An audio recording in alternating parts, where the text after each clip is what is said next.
بسم اللہ الرحمن الرحیم. السلام علیکم ورحمۃ اللہ وبرکاتہ. Welcome back to the next day. آج ہم جینگو کے بیسک انٹروڈکشن کے بارے میں دیکھیں گے کہ جینگو ہے کیا، جینگو اور اس کے ایڈوانٹیجز کیا ہیں، اس کو یوز کیوں کرتے ہیں، جینگو کو انسٹال کیسے کیا جاتا ہے، جینگو کی پروجیکٹ کی سیٹنگ کیا ہوتی ہے، ایم وی ٹی آرکیٹیکچر کیا ہے اور جینگو کا پروجیکٹ اسٹرکچر کیا ہے. آج کی ویڈیو میں ہم ان ٹاپکس کو کور کریں گے. So let's start.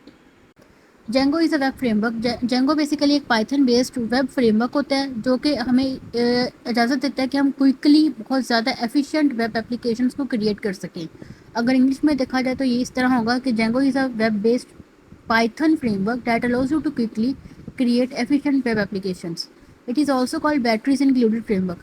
کیونکہ جینگوز کو ہم بیٹری انکلوڈیڈ فریم ورک بھی کہتے ہیں. اس وجہ سے کہتے ہیں کیونکہ اس کے اندر ہمیں بلڈ ان فریم ورک ملتا ہے جس کے ساتھ ہم اپلیکیشن کو ایزیلی کریٹ کر سکتے ہیں. آگے ہے used by top M N Cs کہ جینگو کو کون کون سی ٹاپ ایم این سیز استعمال کر رہی ہیں. ایم این سیز کہتے ہیں multinational corporations.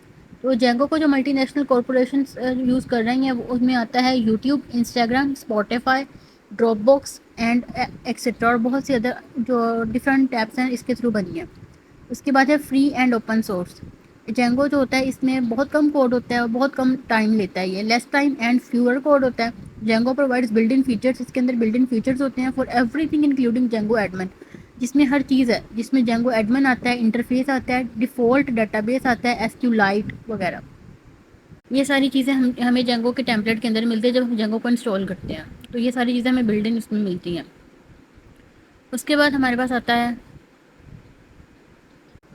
Y Django framework. Django کے فریم ورک کو ہم کیوں یوز کر رہے ہیں بیک اینڈ کے لیے یا پائتھن کے لیے. تو اس کا بیسیکلی جو ہے وہ مقصد یہ ہے یوز کرنے کا کہ ایکسیلنٹ ڈاکومنٹیشن آتی ہے اس میں اور بہت زیادہ ہائیلی اسکیلیبل ہے. مطلب اس کو یہ بہت ہی زیادہ ایزی ٹو یوز ہے، استعمال کرنا بہت آسان ہے اور اس کی ڈاکومنٹیشن بہت ایکسیلنٹ ہوتی ہے. دوسری چیز اس میں یہ ہے کہ اس کو top M N Cs companies use کرتی ہیں جو میں نے آپ کو پہلے بتایا. انسٹاگرام ہے، اسپوٹیفائی، یوٹیوب ہے، بٹ بکس ہے، ڈراپ باکس ہے اور اس کے علاوہ اس میں ڈسکیوز آتا ہے اور ڈفرینٹ ادر کنٹریز ہوتی ہیں. اور کہ مطلب اس کی لسٹ ختم ہی نہیں ہو رہی. کافی زیادہ کمپنیز جو ہیں وہ مین ٹاپ کمپنیز جو ہیں اور ڈینگو کو یوز کر رہی ہیں. اس کا فریم ورک بہت زیادہ ایزیسٹ ٹو لرن ہے. اس کو سیکھنے میں بہت آسانی ہوتی ہے اور ریپڈ ڈیولپمنٹ ہوتی ہے. اور اس کو بیٹری فلی جو ہے وہ بیسڈ فریم ورک بھی کہتے ہیں کیونکہ اس کے اندر ہر چیز ہمیں اویلیبل ملتی ہے. اس کے بعد آتا ہے the last but not least, آخری لیکن آخری نہیں بھی کہہ سکتے. ریزن اس کی یہ ہے کہ جینگو کو یوز کرنے کی کہ پائتھن جو ہوتا ہے نا اس کی ہیوج لائبریریز ہوتی ہیں اور اس میں کافی زیادہ فیچرز ہوتے ہیں پائتھن کے اندر ہی. لیکن جب ہم جینگو کو پائتھن کے اندر یوز کرتے ہیں تو جینگو کے اندر ہی ہمیں کچھ بلڈ ان لائبریریز مل جاتی ہیں جس کی وجہ سے ہمیں ایکسٹرا لائبریریز انسٹال نہیں کرنی پڑتی. تو پائتھن میں جو کافی زیادہ لائبریریز اور فیچرز ہوتے ہیں نا ان میں ہمارے پاس آتا ہے web scraping, machine learning, image processing, scientific computing وغیرہ آ جاتے ہیں اور جس میں ہم اس کو انٹیگریٹ کرتے ہیں. اور آل دی ویب جب ہم انہیں اس کے ساتھ انٹیگریٹ کرتے ہیں تو ان میں کافی زیادہ اسٹف ہمیں جو ہے وہ بلڈ ان ہی ملتا ہے. جینگو جو ہوتی ہے وہ بہت زیادہ ریپڈ اور ویب ڈیولپمنٹ فریم ورک ہوتا ہے. اس کو جو ہے وہ that can be use to develop fully fleshed web applications in a short period of time. کہ بہت کم پیریڈ آف ٹائم میں ہم اسے فلی فلیشڈ اپلیکیشنز کریٹ کر سکتے ہیں. اس کے بعد ہمارے پاس آتا ہے when to use Django and why. ہم جینگو کو کب یوز کریں گے اور کیوں یوز کریں گے. ابھی جیسے میں نے آپ کو بتایا کہ Django is a high level Python based web frame work which allows you to quickly create web applications without all the installation or dependency problems that you normally find with other frameworks. کہ Django کو آپ جب install کرتے ہیں اس کے ساتھ آپ کو ادر ڈیپینڈنسیز اور لائبریریز کو انسٹال کرنے کی ضرورت نہیں پڑتی. جینگو کے اندر بلڈ ہی نہیں ہوتا ہے اور جینگو بنا ہی ویب اپلیکیشن یا ویب بیسڈ اپلیکیشنز بنانے کے لیے. تو اس وجہ سے ہمیں جینگو فریم ورک کو استعمال کرنا بہت زیادہ آسان ہے باقی ادر پلیٹ فارمس کے نسبت.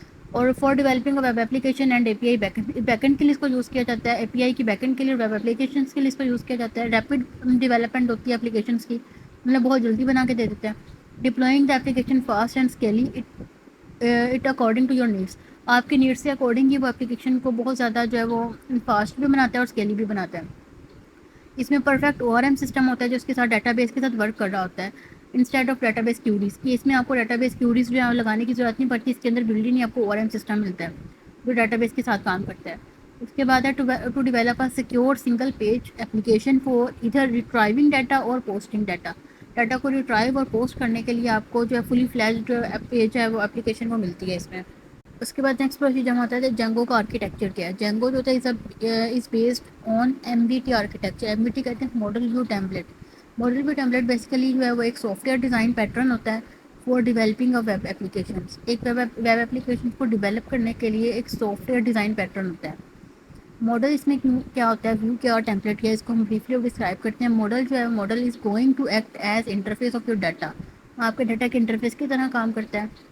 It is responsible for maintaining data. Model کا بیسیکلی جو کام ہوتا ہے آپ کے پورے کے پورے ڈاٹا کو مینٹین کرنا ہوتا ہے. It is the logical data structure ہے بیہائنڈ دا انٹائر اپلیکیشن. آپ کی پوری اپلیکیشن کے جو بیہائنڈ کام کرتا ہوتا ہے وہ لاجکس وغیرہ لگانے ہوتے ہیں، وہ سارے ماڈل ہی کرتا ہے. And it is represented by database. اور یہ ڈاٹا بیس کو ریپرزینٹ کرتا ہے کیونکہ اس میں جنرلی ریلیشنل ڈاٹا بیس آتا ہے جس میں مائی ایس کیو ایل یا پوسٹ ایس کیو ایل آتا ہے. مائی ایس کیو ایل آپ کو جو ہے وہ ڈاؤن لوڈ کرنا پڑتا ہے، وہ اس کے ساتھ انٹیگریٹ کرتے ہیں اور اس میں وہ کام کرتا ہے. اس کے بعد ویو، کیونکہ اس میں لاجیکل بیس کام ہوتا ہے تو لاجیکل بیس کام ہم ڈاٹا بیس کے اندر ہی کیوریز وغیرہ کا کرتے ہیں. تو ڈاٹا بیس کے اندر جو کیوریز پہ کام کرتے ہیں اس کے لیے ویسے تو اس میں بلٹ ان ڈاٹا بیس ہوتا ہے جیسے ایس کیو لائٹ ہوتا ہے، لیکن اگر آپ نے ایڈوانس ڈاٹا بیس کو اگر اس کے ساتھ ایڈ کروانا ہے مزید فنکشنلٹیز کو ایڈ کرنے کے لیے، تو اس کے لیے آپ ایس کیو لائٹ یا پوسٹ ایس کیو کا استعمال کر سکتے ہیں. اس کے بعد ویوز آتے ہیں. The view is the user interface. Views جو ہوتا ہے بیسیکلی وہ یوزر انٹرفیس ہوتا ہے، مطلب جو یوزر دیکھ سکتا ہے. اس میں but you see in your browser when you render a website. مطلب جب آپ ایک ویب سائٹ کو رینڈر کرتے ہیں یا لوڈ کرتے ہیں تو جو آپ اپنی اسکرین پہ دیکھتے ہو نا اس کو ہم ویو کہتے ہیں. اس کے اندر ہمارے پاس اس کو ہم ریپرزینٹ کرتے ہیں ایچ ٹی ایم ایل کے تھرو، سی ایس ایس کے تھرو یا جاوا اسکرپٹ اور جنجا فائلس کے تھرو. اس کو ہم جو ہے ریپرزینٹ کرتے ہیں. اس کے بعد ہمارے ٹیمپلیٹ آتے ہیں. ٹیمپلیٹ ہوتا ہے consist of static parts of the desired H T M L. جو ہمارے ٹیمپلیٹ ہوتا ہے وہ ہماری ڈیزائرڈ جو ایچ ٹی ایم ایل ہم نے یوز کرنی ہوتی ہے نا اس کے اسٹیٹک پارٹس ہوتے ہیں. جو آؤٹ پٹس ہوتی ہیں as well as some special syntax اس میں ہوتا ہے describing how dynamic content will be inserted, جو کہ یہ ڈسکرائب کرتا ہے کہ ایک ڈائنامک کانٹینٹ جو ہے وہ انسرٹ کیسے کیا جاتا ہے آپ کی سائٹ کے لیے. بیسیکلی ہم کہتے ہیں کہ ٹیمپلیٹ اور اسٹیٹک ہم دو فائلس بناتے ہیں. ٹیمپلیٹ جو ہوتا ہے نا وہ اسٹیٹک کے ساتھ کنسسٹ ہوتا ہے کیونکہ اس ٹیمپلیٹ میں جو ہے وہ آپ اپنے ایچ ٹی ایم ایل کا ڈاٹا رکھتے ہیں. اسٹیٹک میں آپ اسٹائلنگ وغیرہ کرتے ہیں تو دونوں اسپیشل کریکٹر میں اسپیشل سینٹیکس ایڈ کرنے کے لیے ہم اسٹائلنگ کے ٹیمپلیٹ کو جو ہے وہ اپنے جو ٹیمپلیٹ فولڈرس کے ساتھ جو ہے وہ اٹیچ کرتے ہیں. اس میں یہ کام اس طرح سے کرتا ہے کہ جب بھی یوزر آتا ہے نا، یوزر جب بھی کوئی ایڈریس وغیرہ یا کوئی بھی جو چیزوں سے ریکوائرڈ ہوتی ہے وہ جب گوگل سرور پہ یا کسی بھی ویب سرور پہ جا کے اپلائی کرتا ہے تو وہ سب سے پہلے جو ہے وہ ماڈل کے اندر جاتی ہے. ماڈل کے اندر اس کو لاجک دیکھتی ہے. اگر تو وہ فنکشن آلریڈی ڈیفائنڈ ہے جو آپ نے سرچ کیا ہوا ہے تو وہاں سے وہ ویو پہ جائے گی. ویو پہ جا کے وہ آپ کے یوزر کو دکھا دے گی، ٹیمپلیٹ پہ جائے گی اور وہاں پہ ڈاٹا جو ہے وہ ڈسپلے ہو جاتا ہے. اب نیکسٹ پروسیجر آتا ہے کہ ہم نے جینگو کو انسٹال کیسے کرنا ہے. جینگو کو انسٹال کرنے کا سب سے پہلا پروسیجر یہ ہوتا ہے کہ آپ نے انسٹال کرنا ہے پپ کو فور اٹس ناٹ پریزنٹ. اگر یہ پریزنٹ نہیں ہے تو آپ پپ کو انسٹال کریں گے، اگر پریزنٹ ہے تو آپ اسے انسٹال نہیں کریں گے. اس کے بعد پی وائی ڈیٹ ایم پپ، یہ ایک جو ہے وہ لائبریری انسٹال کرنے کی. پی وائی سلیش ایم پپ، اس کے بعد پی وائی گیٹ سلیش پپ ڈاٹ پی وائی. اس کے بعد ہم یونکس کو کریں گے اور پائتھون سلیش ایم پپ کریں گے اور پائتھون سلیش ایم پپ انسٹال جینگو کریں گے. ابھی جسٹ تھیوریٹیکلی جا رہا ہے، اب پریکٹیکلی اسٹیپ بائی اسٹیپ آپ کو بتایا جائے گا کس طرح سے اس پہ کام ہوتا ہے. اب نیکسٹ پروسیجر اس میں آئے گا کہ ہم نے جینگو میں پروجیکٹ کریٹ کیسے کرنا ہے. کریٹ کرنے کے لیے ہم